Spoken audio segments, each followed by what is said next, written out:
mata kuliah bioaktivitas, ya, bioaktivitas, dan ini merupakan materi terakhir ya, berbicara tentang antividen, ya, aktivitas antividen. Oke, apa itu antividen? Ya, jadi antividen adalah suatu substans yang punya kemampuan untuk menghambat atau menghentikan aktivitas makan dari serangga, ya, baik itu dengan permanen atau dengan sementara gitu ya. Yang biasanya itu akan merugikan, ya, kalau tidak dihambat begitu ya, akan merugikan tanaman-tanaman tertentu ya, terutama tanaman yang memang sengaja untuk ditumbuhkan gitu ya. Nah, contohnya misalnya karang lunak ya, karang-karang lunak misalnya menghasilkan atau mengeluarkan substansi yang menghasilkan rasa dan bau yang tidak enak, sehingga dia dengan substansi yang dia dikeluarkan itu membuat predator tidak mau memangsanya. Itu juga bagian dari termasuk dari aktivitas antividen. Walaupun mungkin dalam konteks kita hari ini akan banyak berbicara tentang pada tanaman gitu ya.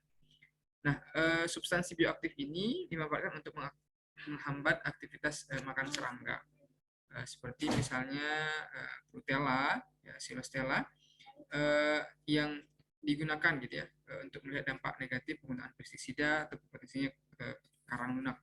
Maka pengembangan dari biopestisida itu banyak digunakan. Nah, contoh di sini adalah ada amigdalin. Amigdalin ini adalah merupakan sianida yang dirilis dari satu komponen yang dihasilkan dari beberapa tanaman ya, untuk menghambat makannya atau antividen dari herbivora gitu ya. Nah, ini secara umum gitu ya, bagaimana antividen itu ya, dalam riset terutamanya dilakukan ya. Mulai dari biasanya kalau kita dari bahan alam kita cari komponen-komponen bioaktif yang potensi gitu ya, kemudian kita ekstrak. Dari ekstrak ini kemudian kita kita isolasi gitu ya. Kemudian kita dapatkan chemical structure-nya, kita dapat struktur kimianya yang termasuk senyawa single compound gitu ya. Nah, kemudian setelah itu kita treatment ya, kita gunakan sebagai biopestisida. Kita ukur juga ya toksisitasnya, jangan sampai juga kemudian dia dosisnya itu membunuh tanamannya gitu ya, tanaman yang ingin dilindungi malah gitu ya. Sehingga ketika serangga atau ulat itu datang, maka tidak dimakan gitu, aktivitas antividen. Nah, beberapa tanaman-tanaman yang punya punya kemungkinan tinggi sekali untuk dimakan serangga itu ya. Contoh misalnya pohon-pohon lindens ya, pohon-pohon kalau saru ya, ini ke daerah-daerah utara ya, banyak banyak ditemukan. Kemudian daun-daun ungu ya, atau kemudian juga ada rose, ada bunga mawar gitu ya, ada hibiscus. Ini beberapa tanaman yang dia sering disukai oleh serangga, sehingga dia tingkat dimakan atau diserang serangga itu relatif tinggi. Nah, sedangkan beberapa yang resisten atau jarang itu seperti red maples ya, ada oaks, kemudian ada redwood, kemudian ada beech ya, termasuk ini adalah bonsai-bonsainya yang ada di Jepang gitu ya, itu jarang sekali dimakan serangga. Nah, juga kita mungkin sekarang bisa menemukan ya beberapa produk-produk yang dikembangkan sebagai trap ya, sebagai perangkap untuk serangga itu ya.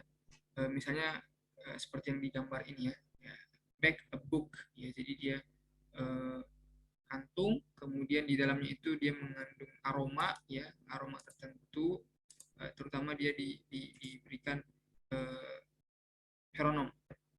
Feromon ini adalah hormon yang untuk menarik secara seksualitasnya, sehingga dia masuk kemudian terperangkap dan nggak bisa keluar. Nah, ini secara konvensional juga bisa dikembangkan ya. Jadi dia dipasang trap itu bukan maksudnya biar mengurangi si serangga-serangganya ini ke pohon gitu ya. Jadi serangganya ini larinya ke bag ini. Nah, ketika itu maka kita bisa menangkapnya dan dia tidak bisa keluar lagi gitu ya. Sehingga akan berkurang jumlah serangga yang akan memakan tanaman-tanaman tertentu gitu ya. Nah, biasanya dipasang di area gitu ya, area-area taman gitu ya, sehingga eh, pohon-pohon yang lain aman gitu ya, terhindar dari serangan serangga. Oke, ini beberapa data gitu ya. Kalau tidak di trap, kemudian dengan di trap dan kemudian disesuaikan dengan arah angin, ya tentu ini beberapa pengembangan-pengembangan yang variabel-variabel yang bisa kita ukur gitu ya dalam mengembangkan back a book tadi ya, trap tadi. Dan di sini kita lihat hasilnya ya cukup signifikan gitu ya. Ada yang searah angin atau berlawanan dengan angin. Nah, ini gambarannya. Kita bisa melihat ya, kadang-kadang bunganya juga ya, daunnya juga itu dimakan. Tentunya ini secara misalnya kalau kita ingin memanfaatkan daunnya, ya maka tentu tidak bisa dimanfaatkan lagi gitu ya. Atau mungkin kita dari sisi keindahan pun itu juga akan mengurangi ya keindahan dari tanaman-tanaman kita. Ya, bayangkan kita punya bunga gitu ya, bunganya habis dimakan serangga gitu ya, daunnya juga bolong-bolong gitu ya. Nah, beberapa produk-produk yang sudah dipasarkan ya, ada uh, azani azadirachtin ya, kemudian ada capsaicin ini dari semacam apa senyawa wax, senyawa cat lilin gitu ya. Ada limonen ya, limonen juga sudah sangat banyak sekali dikembangkan. Ada kemudian ekstrak ekstrak garlic ya, kaolin ya, ini beberapa produk-produk yang sudah digunakan ya, dikembangkan sebagai produk produk komersil ya, untuk antividin. Nah, ini juga sama gambarannya ya. Ketika kita zoom in, maka kita akan lihat banyak serangga-serangga di sini yang memakan daunnya, gitu, sehingga akan mengurangi estetiknya.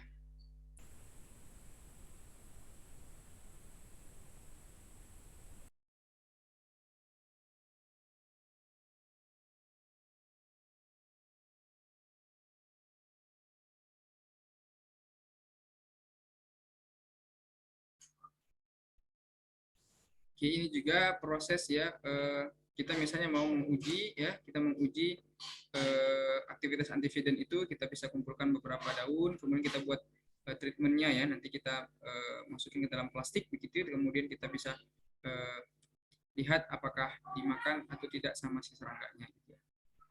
Nah, sebenarnya secara efek sampingnya gitu ya, bahwa kita bisa melihat di sini ada orange guard dan ada garlic guard. Jadi memang beberapa senyawa antividen itu dia memiliki apa ya, efek sampingnya kepada fitotoksisitinya. Jadi dia akan mengganggu sedikit ya, baik itu kecerahan misalnya secara fitokimianya dari daun itu. Oke, ini juga kita bisa melihat pemanfaatan dari kaolin clay. Kaolin clay itu memiliki aktivitas antividen yang baik ya, dibandingkan dengan tanpa treatment gitu ya.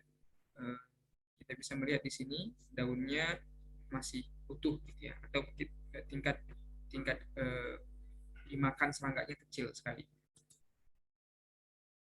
Ini juga untreat dan ini treatment. Kita bisa melihat ini menggunakan neem whey, kemudian ini ada menggunakan viola ya.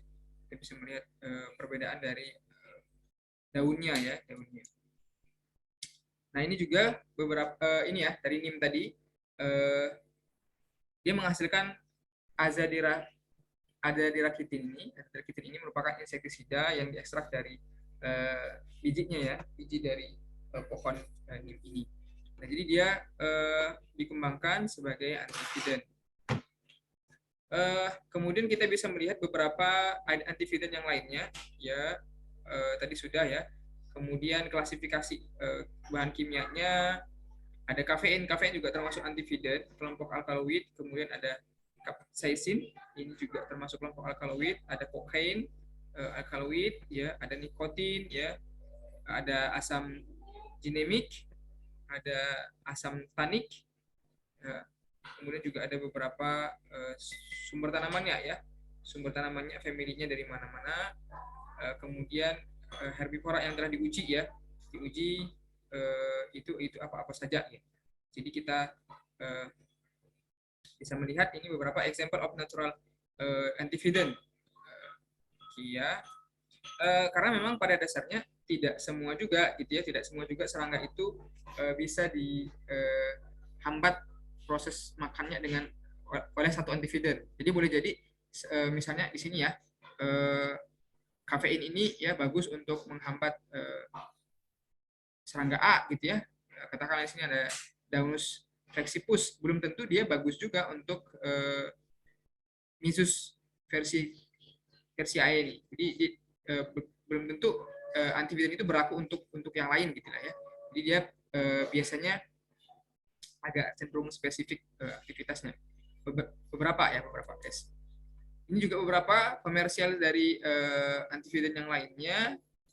Ini juga strukturnya kita bisa melihat azadirachtin tadi dari biji pohon nim tadi ya. Sama dengan senyawa bahan alam yang pada umumnya kita bisa mengekstrak ya. Ini contoh dari satu jurnal ini diambil, dia menggunakan senyawa aktif dari karang itu ya, dari spong, kemudian dimaserasi, kemudian diekstrak, kemudian difilter dapat misalnya ekstrak pekatnya, kemudian diukur berapa serial konsentrasi untuk antividinnya. Nanti kita bisa ukur persen dari hidden resistennya itu satu dikurang berat daun perlakuan yang dimakan per berat daun kontrol yang dimakan. Jadi kita bandingkan bobotnya ya, ini secara bobotnya dikali dengan 100%. Ini pertama, kita bisa melakukan pendekatan secara bobot. Ya, jadi kita bisa lihat di sini hasil aktivitasnya dengan beberapa persen perlakuan serial konsentrasi, kemudian kita bisa menghitung berapa nilai FR-nya ya, masa daun yang dimakan berapa gitu ya, plus nanti tadi kita gunakan daun kontrol ya, daun yang tidak di treatment, maka kita bisa menghitung nilai berapa feed resistennya. Nah, sedangkan kita bisa juga menghitung berapa jaraknya atau identifying antividin with the feeding areas. Jadi dia kita bisa mengukur berapa diameternya. Ya, ini hampir sama dengan pengujian antibakteri. Nanti kita lihat bagaimana contohnya mengukur diameternya. Ini juga sama ya, ini dari temulawak dari Herbal Indonesia gitu ya. 7-hidroksi-2-metoksiflavon atau stigmaserol juga ya kita bisa menganalisis dan mengkarakterisasi dengan UVV, CFTR dan instrumen lainnya untuk mendapatkan struktur ini.